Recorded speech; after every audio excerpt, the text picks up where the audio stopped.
car. Am I going to die?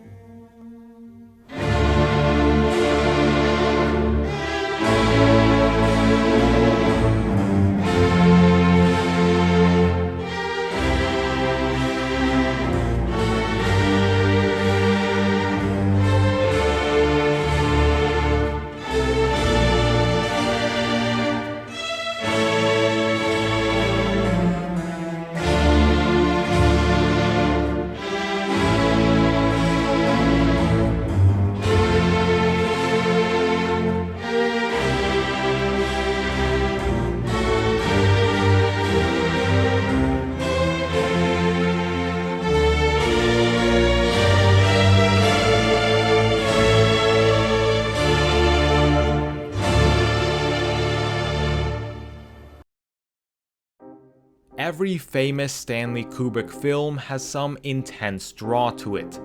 Films like The Shining, 2001, and Eyes Wide Shut are swirling with infamous conspiracy theories, whereas A Clockwork Orange and Lolita are known for their controversial imagery and subject matter.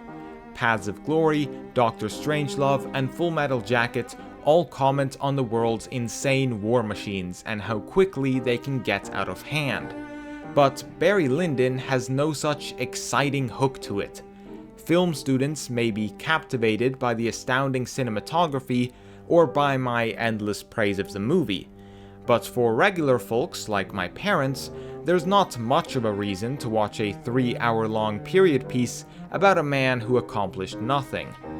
With this video, that's what I intend to change, because Barry Lyndon is a masterpiece, and not only one of Kubrick's best, but in my opinion, one of the greatest films ever made.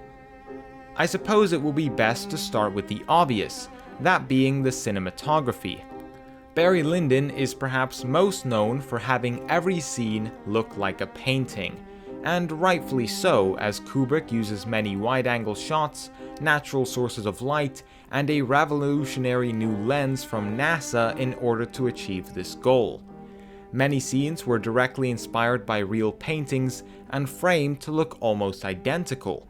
This look helps lend the film further to the 18th century, and it's almost as if William Hogarth himself had directed it.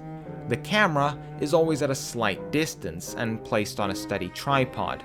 The only movement we get is an occasional slow pan, tilt, zoom, or track.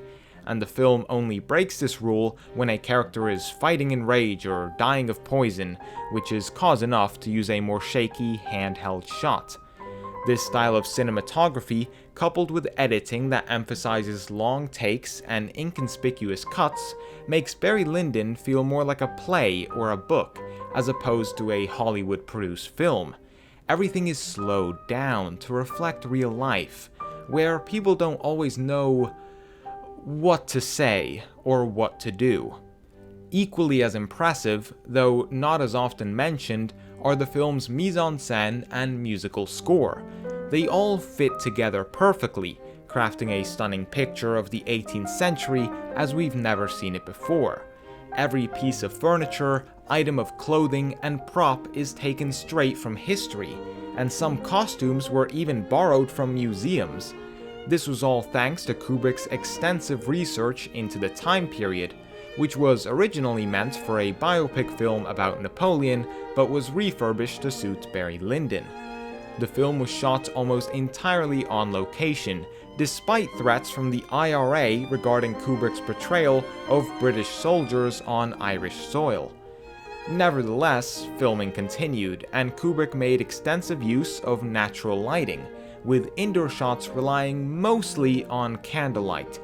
Accompanying the beautiful vistas is a score made entirely of classical music that seems to always fit the mood and enrich us within the culture and arts of the time period. The opening theme, titled Sarabande, which you heard at the beginning of this video, plays at some of the most crucial parts in the story, and loops endlessly in my mind. It sounds equal parts grand, somber, and terrifying, in a way personifying Redmond Barry's life. Although great cinematography, mise en scène, music, and editing help make Barry Lyndon a masterpiece, It's the narrative that ties all of this together. In short, the story goes that Redmond Barry climbs the social ladder of aristocratic England until he marries the wealthy Lady Lyndon. From here, all sorts of tragedies befall Barry Lyndon until he ends up penniless, losing everything he owns. Now, why make a movie about Barry Lyndon? He doesn't really achieve anything. He won't be remembered by any history books or revered by any family. There are probably hundreds of people like Barry Lyndon, scattered throughout history with their lives akin to tragedies. But that's just it. Barry Lyndon is just a person, a hero to some and a villain to others. And it is through the eyes of these ordinary people that we can better understand life itself. Despite what we want to believe, we are not born equal. By chance, we draw a deck of cards from the hand of fate, and some of us are born rich, some poor. Barry has to grow up without his father, who was killed in a duel. But it doesn't matter where we come from, so long as we know where we're going. Barry doesn't know much about the world, but he does know that he loves his cousin. Yes, it was a different time. Nevertheless, his cousin decides to marry Captain Quinn, someone of a higher social class who would bring much money into the family, and is not her cousin. Here, Barry makes his first real decision. To throw the wine in Captain Quinn's face and challenge him to a duel, Barry has set in motion a chain of events that will forever dictate his destiny. He wins the duel and flees from the law, though is robbed of all his money by the most charming thief you'll ever meet. In order to make do, Barry joins the British military and learns not only about their shabby conditions, but also that his duel was faked. He had fired a non-lethal shot and Captain Quinn had lived to marry his cousin after all. It was this manipulation by his own family that likely led Barry himself to become a con artist and a manipulator. As it often goes, people treat others as they were treated. It isn't long until Redmond Barry is sent to fight in the 7 Years' War, where he witnesses his commanding officer die in battle and learns the true face of war. At the first given opportunity, he flees the war and becomes a deserter. While traveling across Europe, Barry stays for a while with a soldier's wife. The YouTuber Empire of the Mind pointed out in his analysis of the movie that this mirrors how Captain Quinn had taken Nora away from him. Barry is slowly becoming what he hates. Eventually, he is caught by the Prussian army and made to serve in their ranks, where he once again saves his commanding officer during a battle. This time he is rewarded with a position in the police bureau and a new job catching a suspected spy. But upon learning that the spy is Irish, Barry decides to help his countrymen and together they flee the country. After years of traveling around Europe as a gambler, Barry has given up on love and decides instead to steal a rich and married woman, Lady Lyndon, whose husband he indirectly kills. Thus marks the end of part 1 and the transformation of Redmond Barry into the infamous Barry Lyndon. Now, let's pause here for a moment. Years ago, Redmond Barry was just stepping into adulthood and the wider world, without a clue as to how his life would go. This may sound like many of you listening, or perhaps you can remember a time when you felt this way. Throughout the film, we see how life behaves almost like a river. Just as a river may turn or split, our lives can change just like that, with every decision that we make. Before you know it, the current has swept you along, and you've ended up someplace entirely different. We don't often realize how far we've come or how we got there without looking back. And looking back on Barry's life, I don't believe his fate and destiny were things set in stone. With each decision he made, the outcome of his story could have been different. But there's no changing it now. Barry gets wed to Lady Lyndon, though not approving of this new marriage is her existing son, Lord Bullingdon, who suspects that Barry is only with her for the money. The absence of dialogue in the following scenes, and throughout the entire movie, is incredible, as the characters communicate only through their melancholic expressions, leaving us to fill in the gaps about what they're really thinking. The second half contrasts the lifestyles of the aristocracy compared to the farmers, soldiers, and middle-class gamblers we saw in the first. Here, people have no troubles about money, food, or shelter. They have no worries about how they're going to survive the next day, and instead, their minds are filled with boredom. When every day is a repetition of the last, the search for pleasure and enjoyment becomes paramount. This search inevitably leads to some marriage problems in the form of Barry cheating with a maid, though this is resolved quickly by his manipulative apology. The story is beginning to come full circle, as Barry Lyndon is becoming everything that Redmond Barry hated. The years pass by, and Barry's relationship with Lord Bullingdon worsens through his use of corporal punishment and their mutual disdain for one another. Lady Lyndon gives birth to Brian, Barry's biological son, who receives all the love and affection that Bullingdon never got. When Barry's mother comes to visit him, she states the obvious in that Barry is poor and married to a sugar mama. In order to obtain a title of his own and ensure a wealthy future for Brian, he begins recklessly spending Lady Lyndon's money on anything and everything available. Though, in the end, all of his efforts are undone. Bullingdon, who has rightfully had enough of his father's beatings, humiliates him in public and provokes him to attack. I think this scene mirrors the one of Barry throwing wine in Captain Quin's face, though this time it's his stepson, Bullingdon, who is making a public statement that will define the rest of his life. Barry is disgraced by the royalty and forfeits any chance of obtaining a title. Lord Bullingdon goes away to live on his own, Lady Lyndon is distraught, and the melancholia returns as Brian becomes the only source of joy in Barry's life. A joy that would soon be taken from him. Perhaps Barry's greatest tragedy comes in the form of a horse, purchased for Brian's birthday, but ridden prematurely and fatally wounding the poor boy. Brian's death is perhaps the saddest and most emotional scene in the film, as we have to watch Barry try not to cry in front of his son, before breaking down completely.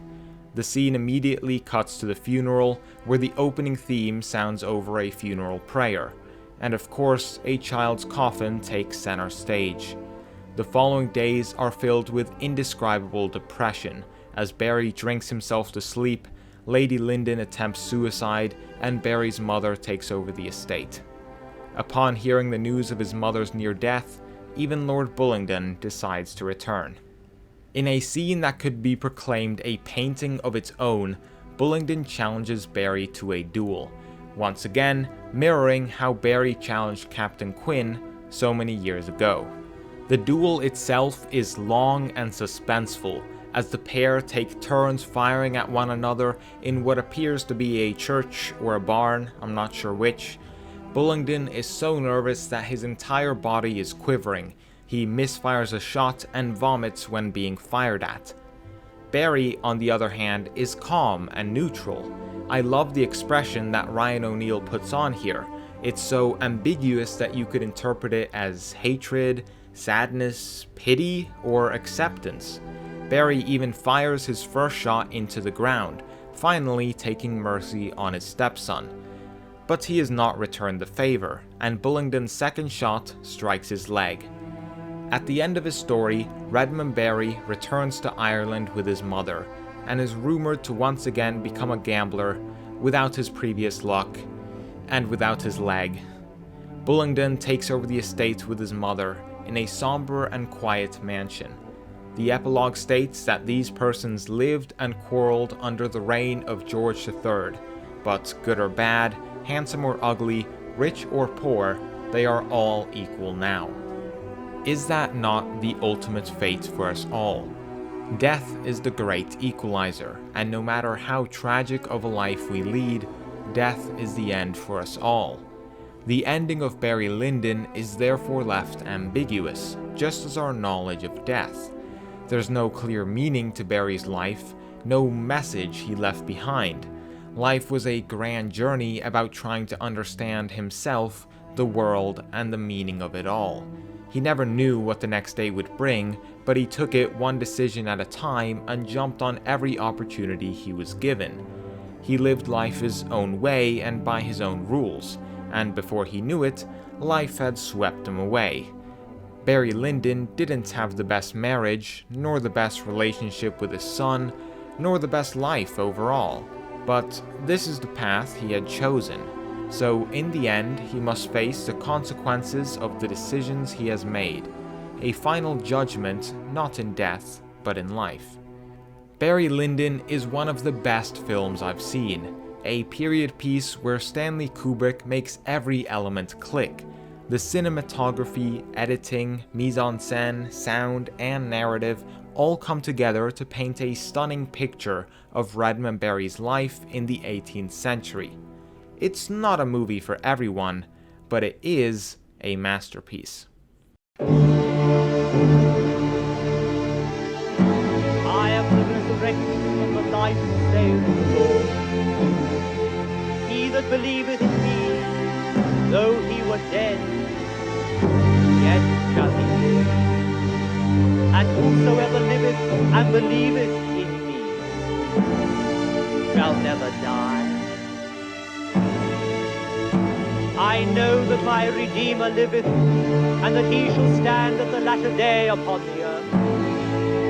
And though after my skin worms destroy this body, yet in my flesh shall I see God, whom I shall see for myself, and mine eyes shall behold, and not another. We brought nothing into this world, and it is certain we can carry nothing out. The Lord gave, and the Lord hath taken away. Blessed be the name of the Lord.